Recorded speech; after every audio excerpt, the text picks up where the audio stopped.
Kanya-kanyang bitbit na panalangin ng mga debotong pumipila para sa pagpupugay sa Poong Jesus Nazareno. Ang ilan sa mga nakausap natin, first time lang mag-isa sa pista. Pero ang iba, higit isang dekada na raw itong ginagawa kasama ang kanilang pamilya. Nagsimula ang tradisyon ng pahalik o pagpupugay kanina, pagkatapos isagawa ang misa para sa mga volunteer dito sa Quirino Grandstand. Hindi pa naman gaano kabigat ang pila sa mga oras na ito, pero ang ilang nakausap natin, inagahan na raw para hindi makipagsabayan sa inaasahang dagsa ng mga deboto bukas.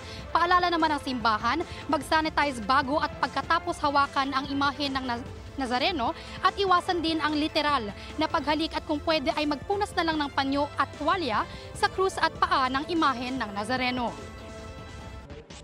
Mas maganda yung maaga man para makauwi kasi marami na tao bukas. Kasama ko si mga apo ko.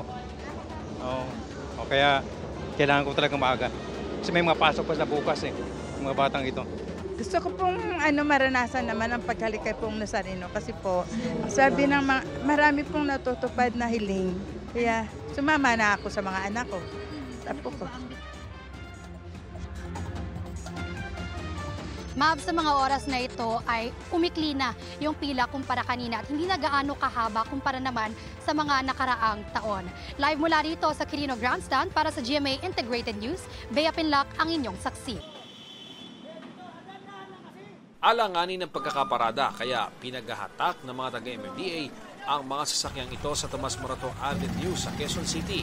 Huli rin ang mga naka-illegal parking sa Gilmore Avenue sa San Juan, pati sa Santolan Road.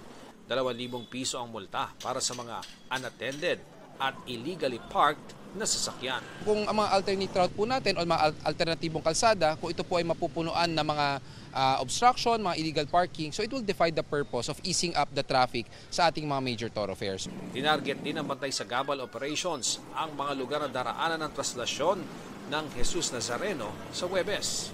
Walang kawala ang mga nakahambalang sa may Carlos Palanca Street sa Maynila. Nadagdagan pa ang mga natow pagdating sa Arlegui, Vergara at Nepomuceno Streets. Bukas po pag tayo ay bumalik, all out na po tayo sa ating clearing operation, wala na po tayong pagbibigyan.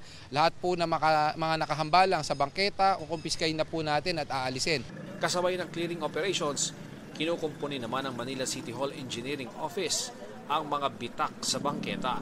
In case po kasi na pagka naapakan yan, sa dami ng tao, maaari ho siyang bumagsak, mag-collapse.